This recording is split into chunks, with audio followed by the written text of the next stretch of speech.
Hey, what's going on, guys? This is Miasen and welcome to my Numeron Eldlich deck profile. So before we start, friendly reminder to like and subscribe because it motivates me a lot to keep making videos like these. And yeah, so as you can see, I'm actually playing 3 Eldlich in this deck. I think Eldlich and Subterrors are the two decks that use the Numeron engine like the best. Probably Eldlich is like the most competitive. I mean, obviously Eldlich is the most competitive out of the two, but you know, like, all you have to really trade for the ability to play the Numeron cards and skip your opponent's turn, and also, like, go second very well, is just, like, the Synchron package, which isn't, like, the end of the world, because not only do they clash, like, strategy-wise, because you have to control, like, no cards to use Numeron Wall, and then no monsters to use Numeron Network, but also, like, the extra deck would be, like, way too tight, so you can't really mix both together. But yeah, I'm playing 3 Eldlich, the Golden Lord, whereas usually I'd only play 2. I'm only, like, trying to, you know, like explore more options, but my other deck list I'll have 2 Eldlich the Golden Lord, so it really does depend on how you actually just, I guess, how your playstyle is. If you're like very reckless, then you need 3, because if you get like banished like back to back, then it becomes like a problem. And I'm not playing like that many of the traps. I'm only playing 3 Conquistador and 3 Backrow, whereas my pure like Eldlich, my real Eldlich deck plays like 3 and I think 2 Guardians. But yeah, so 3 Eldlich the Golden Lord, 3 Numeron Wall, which is kind of like a Planet Pathfinder that doesn't use your normal summon. You can definitely play Planet Pathfinder. I probably would side it, honestly. But Planet Pathfinder, you can just tribute it and then search a field spell from your deck to your hand. It's just that I also did not want to clog on like too many field spells, so that I guess that's the reason. Because obviously if you start drawing like too many field spells and no engine cards, then like your Zexal just does not have enough impact, so you might as well just go Megaclops Pass, because once again, like I stated in the combo video, Megaclops Pass is shockingly very efficient in 2020. I know, it's crazy, man. Basically a link monster that doesn't interrupt your opponents, but like they can deck out to this, which is ridiculous, right? But yeah, anyways, so also playing 9 hand traps, so 3 Ash, 3 Valor, and 3 Infinite. Ash is the one that is hard once per turn, but the other ones basically, I mean, these two have the same effect. If anything, Infinite is slightly less good than Valor in a way, in a trap deck, because it actually gets Lightning Stormed, whereas Valor, the drawback of Valor is that it gets called by the grave, so everything has its, I mean, also it gets negated by Appaloosa, so and you can draw Infinite for turn, oh my god. But yeah, there is like ups and downs to pretty much every card. I could actually make like a detailed video on like hand traps, what are the best hand traps, you know, how to counter hand traps, etc. So if you guys are interested, definitely let me know in the comment section below. But yeah, definitely the 9 most respectable hand traps for now. You don't really lose to Numeron, I mean, you don't really lose to Zexal, so there's no reason to play like Ogre, and even Infinite is also like kind of a way to deal with Zexal if you really need to use your spells and traps like right now. But I think in the mirror, Zexal is not like super impactful. It's really like your follow-up, because you can't use Zexal on your own turn. It has to be on your opponent's turn, so obviously in a trap deck you just go like set 5 pass, and then you just start playing during their turn like anyways, which is what you would have done in the first place, so that's why I say it's not too relevant. But yeah. Terraforming, obviously, because, you know, your 7 copies are the 3 Numeron Wall, the Terraforming, and then 3 Network. And then I'm playing 2 Callings because I can actually resolve this twice. And if you draw a Calling, it's actually not bad in a way, because it makes you dodge Ghost Ogre. Because if you have like Numeron Network and Calling, obviously if you only have Calling, it's a break. But if you have like Network and Calling, you just go activate Numeron Network, don't use its effect, and then Calling, and then, you know, like eventually, like once the, you know, the game becomes like a little bit more grindy, then you still have like a copy of grinding Calling in your deck, so you just go like Numeron Network's effect, and then you just like summon 3 Xyz, sorry, and then make Megaclops, then target a card. Well, I mean, you're gonna have to wait 1 turn because you're restricted to 1 summon after that, but you would go Megaclops and then just beat down your opponent, and then next turn you would go like target a card they control and then equip it underneath your Zexal that you actually are going to revive. So it's gonna have like 1000 attack and defense, but it's gonna have that 1 material to skip another one of your opponent's turns. So very nice. This deck is really hard to grind out, especially when you're Eldlich the Golden Lord. Like, it has a really powerful grave effect, and you have a lot of cards to like either like bring it to the field or like revive it back. And the next thing that I was actually going to mention is Black Awakening. That card I think is a 3F for now, but I know, actually I disagree with that. I probably shouldn't play 3 Black Awakening. I think I would probably drop it down to 2, and then maybe Elixir to 2, because the thing is, once again, you're really playing during your opponent's turn, and if you're if you actually lose that 1 summon, because I mean, you're like the summon of your turn, because you actually had to dedicate it for Zexal because of Numeron Network, then your Black Awakening is just sitting in your hand and not really doing anything. Whereas the Elixir, at least you could actually... You could probably, like, I mean, summoning an Eldlich from, like, the hand is not too great, so probably gonna have to find a way to tweak this. But once again, this is the reason why I say don't copy deck lists, because sometimes there are mistakes. If anything, I'm just giving you, like, an idea of, like, a really good starting point, and I'm giving explanation on, like, why certain cards work in a certain way. So definitely do keep everything that I say with a grain of salt. That is the correct mentality to have. But yeah, anyways, moving forward, we have 3 Golden Castle of Stromberg ripoff, or Clifford Scout. Basically, I mean, that's super self-explanatory. I mean, it's the one card that just gets like residual card advantage, and shockingly, the fact that it's not a field spell is like randomly kind of good, because it makes it so you can actually have the combination of Numeron Network and Golden Castle of Stromberg. Curse Eldland at the same time. I swear to God, this literally has the exact same artwork as Golden Castle. I mean, literally look at this. It's a Golden Castle. The only thing that we're missing is Stromberg. But yeah, anyways, very, very good card. Obviously, you're the only monsters that can attack are zombies, but I mean, who cares? It's really easy to send this from the field to the grave. I mean, just Eldlich's grave effect just gets rid of the condition, and then you can go like Megaclops attack, and you just game. So yeah. I also play 3 Eldlich. I mean, sorry, Blood. I play. What was the old name again? I haven't played Yu-Gi-Oh in like literally 3 months. So I really forgot the name of everything, but I know the new name is actually Scarlet Sanguine. But I don't know. Oh, Red Splatter. Yeah, that was the name when I was actually playing the deck like crazy. I think I have like way over 100 hours of experience with Eldlich. It's the one deck that I actually play the most, but I kind of stopped playing when I realized that the coronavirus was not going anywhere. But yeah, so 3 of this, obviously very self-explanatory. It's obviously much better than Black Awakening, especially considering the fact that you're playing during your opponent's turn. So yeah. 3 Conquistador, super self-explanatory. 3 Haquero, which is kind of like less good than Conquistador, but still good in a way. You can actually play around hand traps with this card because, I mean, you probably already know it, but I mean, not against hand traps. I mean, sorry, against Call by the Grave. Let's just say you go like Ash, and then you go Call by the Grave on your Ash. You just banish your own Ash. So they actually weren't able to fully resolve Call by the Grave. They were only able to target your monster. So since they were not able to banish, the effect is not negated. Your Ash successfully goes through, and this card just I don't know, you can do some really sketchy things with this, and also the fact that it's a monster, a level 5 monster, you know, it gives you plays for Pleiades. You don't play Extravagance, so that one Pleiades is always staying there, so it's honestly a really good card. I don't know why everybody's like cutting it to like sometimes even 1. I think 1 is like super extreme.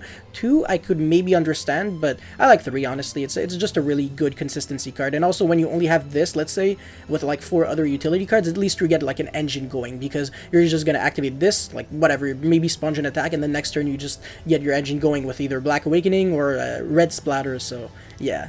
And then 2 counter traps, you can actually play 1 of this if you want. It's just really up to you. But I think right now it's decent, so yeah. But definitely up to debate, and also depending on the format. Sometimes there is actually something specific that you want to protect. So if you can actually just like standby phase, summon like... Yeah, that's actually a good example. You can go Zexal, and then standby phase, activate like Red Splatter, summon Eldlich, and then actually use like Zexal's effect, and then you go Infinite, and then you go Golden Land Forever, and then tribute your Eldlich, and then negate. Because that makes no... That's a really bad idea. Because the thing is, you just chain like Zexal to the Infinite. But let's just say they had like 2 or whatever, then that's a play that you can do. But yeah, just being able to protect something is good, and being able to like protect yourself from like Lightning Storm, especially when you have like something really overpowered as Skill Drain, which obviously I play because it's like an auto-win card. Like a lot of decks just... They give you the win through Skill Drain. And if you... Like, even if your opponent summons a monster that is unaffected by card effects, if you had Skill Drain before, that monster is not affected by card... Like, it's like the card effects work. So, yeah. It's just... This card is a very high ceiling card, and it is the reason why it is only at 1. So, very fantastic card. And then for the extra deck, I mean, there's no depth like to this. There's just like Gustav Max and his evolution, Juggernaut Liebe. Basically, if you summon 2 Eldlich on the field, you can deal up to 8,000. I think it's 8,000 damage. Just like a ridiculous amount, like at least 16,000 if your opponent has like a bunch of monsters and attack, or else you just go like Eldlich, attack, and then main phase 2, Gaga Cowboy, a game, and then you get Veilored and you cry, but that's a different story. But anyways, very amazing cards. And then we have, because the thing is 2 Eldlich would kind of be 6,000 attack. Because most of the time when you're summoning that second Eldlich, it's actually from the grave. One of them was already there, and then the second one you summoned it from your grave, so yeah. And then Constellar Pleiades, of course, because you're playing 2 level 5s. Yes, trap cards are monsters right now. It's basically like Paleozoic, but they work in a different way. Paleozoics are legitimately monsters, and they also get banished when they leave the field. These guys, you literally want them to leave the field, and they are still treated as traps. So you can actually MST it while it's a monster, which is kind of sketch, but yeah. I'm playing 1 Gate Sonya. I don't think it comes up too often, but basically you can actually overlay it, like Infinity, you can overlay it on top of Ekam, which is this guy, and when it is summoned, it banishes every monster on the field. You actually just, unfortunately, you even banishes yourself, which is kind of lame, and then, but still, it gives you like an accessible, like, non-targeting removal, which is very nice. But then also during your next standby phase, you actually get back the Gate Sonya, and then you inflict 1,000 damage to your opponent for every banished Xyz. So the amount is pretty much always going to be like 3, because the Ekam is the Xyz material underneath, so it's gonna get to the graveyard, and then the 3 other Xyz monsters are gonna get banished. The only drawback with dealing 3k instead of just 2 is that you actually lose to Nibiru because it's the 5th summon. But I mean, honestly, you don't really lose to Nibiru because you're trying to out a board. So yeah, I mean, they're Nibiruing themselves, no problem. But yeah, and then, you know, 2 of every other Numeron Gate monsters. I mean, there is no reason for me to explain the names because, I mean, as you can clearly see, they have the exact same attack stat, the exact same effect. The only thing that changes is literally the name and the artwork, but they're outside of Ekam, none of them have anything special, literally. But I'm pretty sure Konami is eventually going to support more Numeron support. It's not a deck. You can't like really ask for like a pure Numeron deck because it's not really a deck. But I'm just waiting for the day that we'll actually have Numeronis Numeronia. You know, it's a 100,000 attack monster that forces your opponent to attack it, and during the end phase, if your opponent didn't attack Numeronis Numeronia, you win the duel. So I mean, I'm pretty sure that was the effect of the card, and also it can't like really be destroyed by anything, so if we actually get a really juicy card like that, that would be absolutely sick, but it's really Cancer, and I don't think we're gonna get it.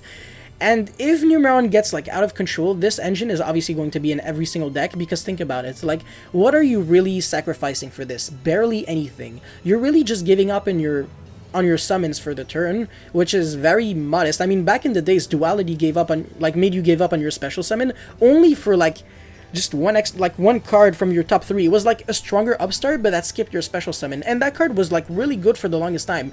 This card is like Duality on crack. Like, you can't normal or special, sure, but like, you kind of just skip your opponent's turn, or you just summon like an unfair monster.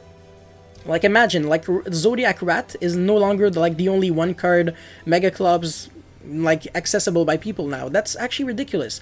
So I think just because of a card like Megaclops, everybody's going to start playing like Xyz that can actually just out monster. Like, I mean, Kestel is probably going to be there. Silent Honor Arc, I don't know, but it is good actually. But yeah, no, a lot of people are definitely going to start playing more resourceful decks in a way. Like, decks that are actually just not designed just for yourself to play like proactively, but also people are going to keep in mind the fact that this exists. So like, don't be surprised if you actually start seeing a lot of people playing Ogre. Even though Ogre is like actually dreadful in the format, it literally affects almost nobody. It's just so incredibly amazing against like the effect of Numeron Network, because the thing is, Numeron Network is like you can only use the effect once per turn. I mean, even if it was like you can only activate, like the activation still went through. And Ogre is just like really good against like spell cards that are already there that actually get effect like as in like a different activation. Like, even against Union Hanger it was good, against Clifford Scout it was amazing. Ogre is just really good against the spell cards, basically continuous and field spell sometimes. So yeah, obviously I'm playing the Utopic Zexal. You don't need to play 2 because you can just revive it after that. I mean, if you want, actually you can maybe play 2. It's just the rest of the extra deck is kind of relevant. And then I'm playing the Imduk, so that's probably what is gonna spark like you know, like, people are probably gonna question this, like, why are you playing Imduk? I just don't get it. It's basically a better Link Spider, because sometimes you actually have that monster on the field, like that trap monster, and you just really want to get, like, that access to that trap card during your turn, so you can actually, I mean, it's gonna be dead during your turn, because you also get it during your end phase, and you can, like, not use a trap card during the turn it was set, but during your opponent's turn, that you actually just set up the Scarlet Sanguine, and then you can use it, summon like Eldlich, and then your other trap cards become live. So it actually gets your engine going in a more proactive way. It makes it so you don't actually have to crash your monsters,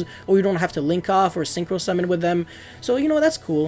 But yeah, also another thing that I should mention probably is the fact that you can actually maybe play Omega if you want to use like Ash and Hakuero or Conquistador, or maybe play like Needle Fiber. It's not gonna like do too much. I know if you play like 2 Needle Fiber, 1 Link Cross, 1 Trishula, and 1 Shooting Riser, that makes it for like a Trishula during your opponent's turn, which it's not that great, but at least everyone can do it, so there's definitely that. But yeah.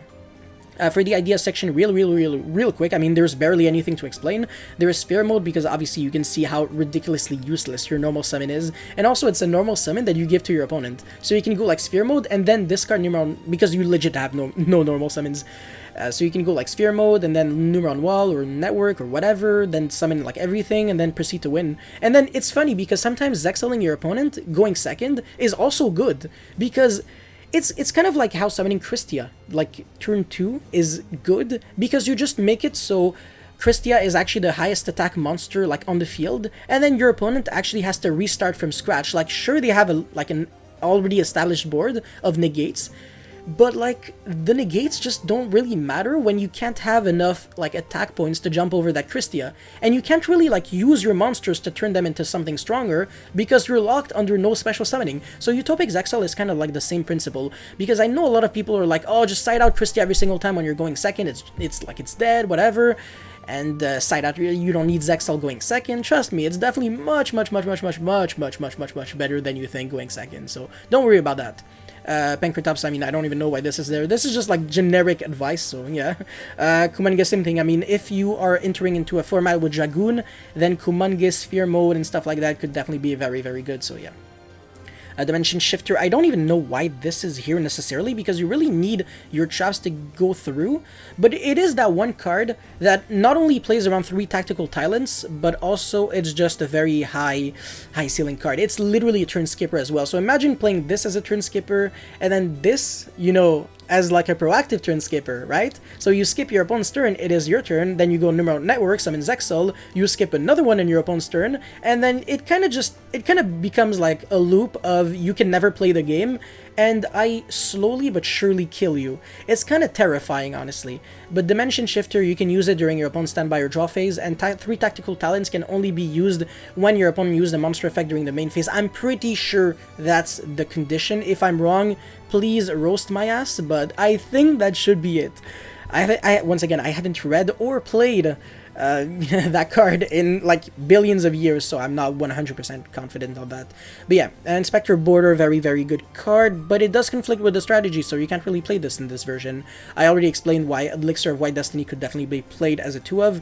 And then just for generic Floodgates, I mean, you have Anti-Spell, Fragrance, and Imperial Order in case you're going first against a strategy that maybe plays like Lightning Storm or stuff like that. I don't know. I know a lot of people actually stopped playing Lightning Storm at a certain point and started playing Cosmic and Twin Twister, because if you anti-spell and you get Twin Twistered on the 2 other back rows, you literally lose the game on the spot. It's like incredibly bad. I know Adamantias could actually do this against Eldlich back in the days, and it was like dreadful. It was literally the worst feeling ever, because that anti-spell is just no longer like hurting your opponent. If anything, it's like hurting your top deck for next turn, if there is a next turn.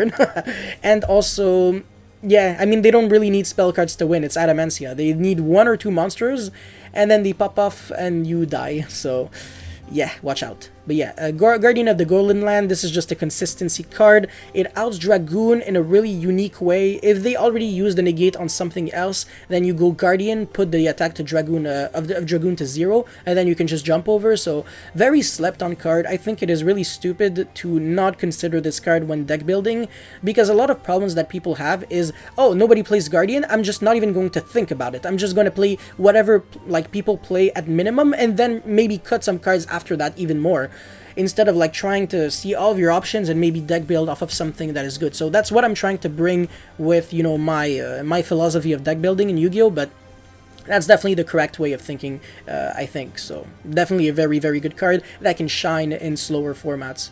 and also very good against Winda, or just simplified game state in general. Just floating on a monster with 2500 defense is shockingly so incredibly insane, because like a threshold for attack points in Yu-Gi-Oh is often like 25. You barely see monsters with over 25. Like a lot of monsters actually have exactly 25, and then a lot, like most I want to say, are slightly under, and then, you know, like sometimes you just see like gigantic negates with 3000, or just monsters that are easy to summon with 3000, but not everybody has access to that. So just attack points and strong effects is not like common occurrence in Yu-Gi-Oh! Don't worry about that. And then Unending Nightmare, very, very, very, very good against so many decks. Imagine that is the one card that you need to completely shut down Mystic Mind decks like indefinitely. Like you pop the Field Barrier and then you pop the Mind. I mean, you don't even need to pop the Mind at this point, but I mean, if you have like no monsters on the field, but it's just so easy to out. And also, Mystic Mind just doesn't do anything because Conquistador, when you summon it on the field as a monster, it's still a trap triggering its effect. It's not a monster because it doesn't have a monster negate. It's actually a normal monster, believe it or not. So very, very, like extremely easy to out Mystic Mind. You don't even need like Backrow removal for that. It's just like built in your deck, so yeah. Another thing that I actually forgot to mention is Numeron Well's like hidden effect. It kind of acts as like a battle fader, so you can actually kind of like annoy a lot of people with this, huh? You actually just dodge like you dodge an OTK to OTK for next turn. Kind of scary, honestly. I mean, obviously it has 0 defense, so you probably just won't get access to like that Numeron network for next turn, but if you already had one in the hand or already one on the field, I think you don't even need... Yeah, exactly, yeah, so easy. Literally so free. I'm pretty sure there is just, yeah, exactly. Once per turn when you take battle damage, you can special summon this card from your hand, and if you do, end the battle phase after the damage step. And read your cards carefully before you play them. But yeah, finally, last and definitely least, Solemn Judgment. This card is only good going first, obviously horrible going second. Someone like recommended me to play like the Solemn cards instead of Trap Trick in my Cyber Dragon deck profile. I was like, that's kind of like saying, I recommend you to play Unizombie instead of Eldlich the Golden Lord in your Eldlich deck. Or like, I mean, something along those lines. Or like, remove Scarlet, or like, remove Conquistador, and play like, I don't know, like Magic Jammer. You don't really replace engine cards by just utility, just not really applicable. I mean, Solemn Judgment shockingly doesn't negate that much. It's a 1-for-1 that makes you lose 4,000 life points more often than not. And it doesn't negate the most important thing in Yu-Gi-Oh!, which is monster effects. So, it negates blowouts such as Evenly, Lightning Storm, Cyclone Twin. I mean, Cyclone, ooh, I pay 4,000 to negate MST, basically. But yeah, it's once again good when you're trying to protect something. The exact same reasoning as Golden Lord Forever, except that Judgment is not searchable, so, you know, Golden Land Forever kind of is. It doesn't have a grave effect, but still. I mean, yeah, it's literally the only Eldlich / Golden Lord card that doesn't have a real, like, a grave effect that people actually play, because there is also the weird, like, very bad not searchable card that kind of just like shuffles back from your banish to like either destroy every card on the field or in your opponent's field or something, and then you can actually just halve your opponent's life points and then gain them, something like horrible like that. The activation requirement is ridiculous and not searchable. Like, imagine playing this card in Eldlich. Like, even in pure Eldlich you wouldn't play this, because like, when you're grinding, you're not grinding for 25 freaking turns. If you literally, I swear, I said this like 20 times, if you have difficulty closing out games, the problem is you, not the deck. You just try to improve, and sometimes also try to improve the deck. Obviously, I'm not trying to say your deck is perfect, you suck, because that's just dumb, but just try to see how other people play and take inspiration, take notes from them, like good players. You can go on like YouTube, just find like you know, people playing games. I actually recommend watching the DB Grinder. So he actually like makes commentaries of like replays on you know, on YouTube, and I mean on happening on Dueling Book, sorry, loads them on YouTube, and gives like good insight actually, and good hindsight on the game, like, oh, this guy actually should have done that instead, because he already knows sometimes the end result. So definitely go check him out if you want to improve even further. But anyways, that is pretty much all I had to say for this Numeron Eldlich deck profile. If you have any comments or feedback, let me know in the comment section below. Don't forget to like and subscribe once again, because it motivates me a lot to keep making videos like these. And that's pretty much it. Thank you very much for watching, and I'll see you next time. Peace!